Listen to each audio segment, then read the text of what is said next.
নমস্কার বন্ধুরা, মুন কিচেনে আপনাদের স্বাগত। আমার ইউটিউব চ্যানেলে নতুন হয়ে থাকলে চ্যানেলটিকে সাবস্ক্রাইব করে আমার পাশে থাকবেন। আজ আমি সম্পূর্ণ একটা নতুন রেসিপি নিয়ে আপনাদের সামনে হাজির হয়েছি। সব বাড়ি থাকা উপকরণ দিয়ে এই রেসিপিটা হয়ে যাবে, কিন্তু খেতে দুর্দান্ত লাগে। একবার খেলে বারবার এটা ট্রাই করতে ইচ্ছা করবে, এত দারুণ লাগে এটা খেতে। চলুন আর কথা না বাড়িয়ে এই রেসিপিটা কেমনভাবে বানাতে হয় আপনারা ভিডিওটা না কেটে লাস্ট পর্যন্ত দেখতে থাকুন। আমি এখানে 300 মুসুর ডাল নিয়েছি। ডালটাকে ভালো করে ধুয়ে 1 ঘন্টা ভিজিয়ে রেখেছিলাম, দেখুন। আর নিয়েছি গোটা গোটা করে আলু কেটে, ঠিক এইভাবেই কেটে নিয়েছি। এখানে দুটো বড় সাইজের পেঁয়াজকে ঠিক এমনভাবেই কুচিয়ে নিয়েছি। একটা শুকনো লঙ্কা, একটা তেজপাতা, আর 2 চামচ রসুন বাটা চা চামচের, আর 2 চামচ চা চামচের আদা বাটা। এখানে একটা ব্লেন্ডার নিয়ে নিয়েছি। এইবার যে ভিজিয়ে রাখা ডালগুলো ছিল ব্লেন্ডারের মধ্যে দিয়ে দেব। সব ডালগুলো আমি ব্লেন্ডারে নিয়ে নিয়েছি। এবার অল্প করে জল দিয়ে দেব, একদম অল্পই দেব। ভালো করে ডালটাকে ব্লেন্ড করে নেব। আমার ডাল ব্লেন্ড করা হয়ে গেছে। এবার একটা পাত্রের মধ্যে এই ডালগুলোকে ঢেলে নেব।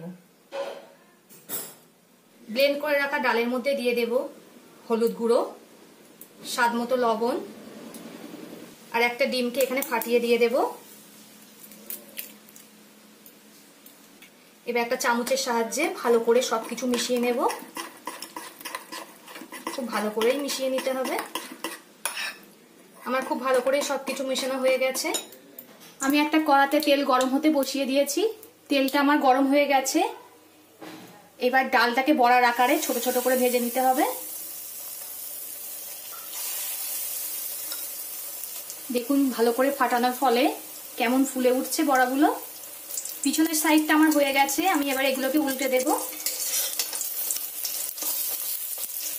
আমার সব দিক খুব ভালো করে ভাজা হয়ে গেছে। এবার নামিয়ে নেব।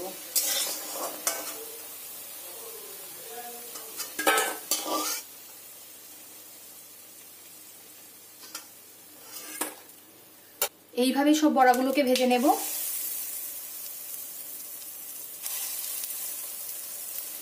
সব বড়াগুলোই এইভাবে ভেজে নেব। বড়াগুলো দেখুন আমার সব ভাজা হয়ে গেছে। ওই কড়ার মধ্যে দিয়ে দেব সর্ষের তেল। তেলটা গরম হয়ে গেছে। যে আলুগুলো কেটে রেখেছিলাম আলুগুলো ওতে দিয়ে দেব ভাজার জন্য।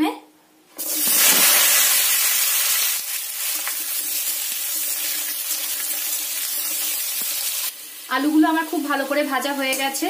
এবার নামিয়ে নেব।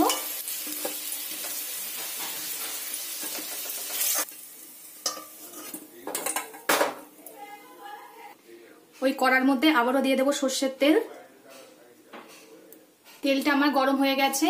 তেলের মধ্যে দিয়ে দিলাম একটা শুকনো লঙ্কাকে মাঝখান থেকে ফাটিয়ে, আর দিয়ে দিলাম একটা তেজপাতা।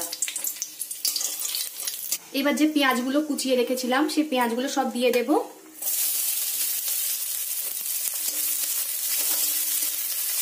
পেঁয়াজগুলো একটু লাল লাল করে ভেজে নেব।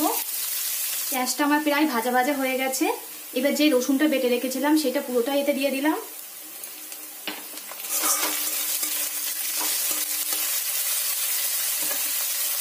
রসুনের যতক্ষণ কাঁচা গন্ধ না যায় ততক্ষণ ভাজতে হবে। রসুন দেওয়ার পরে খুব ভালো করে ভেজে নিয়েছি। এবার এতে দিয়ে দেব আদা বাটা।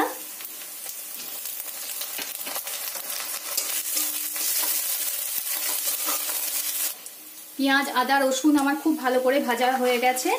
এতে দিয়ে দেব স্বাদ মতো লবণ, হলুদ গুঁড়ো, হাফ চামচ জিরে গুঁড়ো, ধনিয়া গুঁড়ো, এগুলো সব ভাজা। হাফ চামচ দিয়ে দিলাম কাশ্মীরি লঙ্কার গুঁড়ো। আমার সব বাড়ি থাকা মশলা দিয়ে হয়ে যাচ্ছে। সব মশলাগুলো খুব ভালো করে কষিয়ে নেব।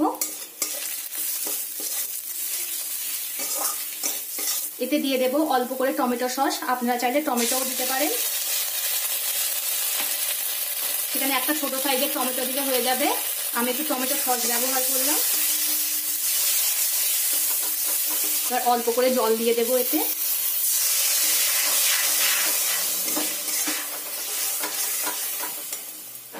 তো মশলাটাকে খুব ভালো করে কষিয়ে নেব। মশলা থেকে দেখুন কেমন তেল ছাড়ছে। এমন সময় দিয়ে দিতে হবে ভেজে রাখা আলুগুলো। আলুগুলো মশলার সঙ্গে খুব ভালো করে কষিয়ে নেব।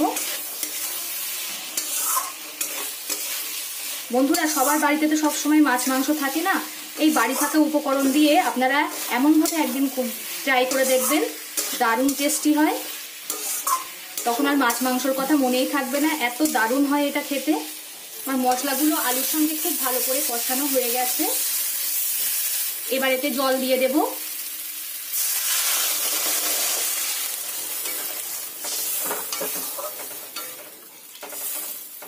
এবার ঝোলটাকে ফুটতে দেব।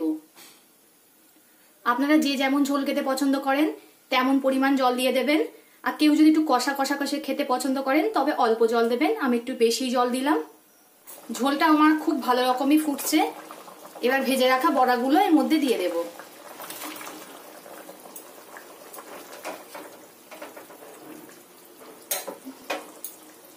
আবারও ভালো করে ফুটতে দেব। এতে দিয়ে দিলাম অল্প করে চিনি। দেখুন বড়াগুলো ফুলে ফুলে কেমন বড় হয়েছে, দারুণ লাগছে দেখতে। আমার হয়ে গেছে, আমি নামিয়ে নেব। নামানোর আগে দিয়ে দেব ছোট চামচের হাফ চামচ গরম মশলা গুঁড়ো।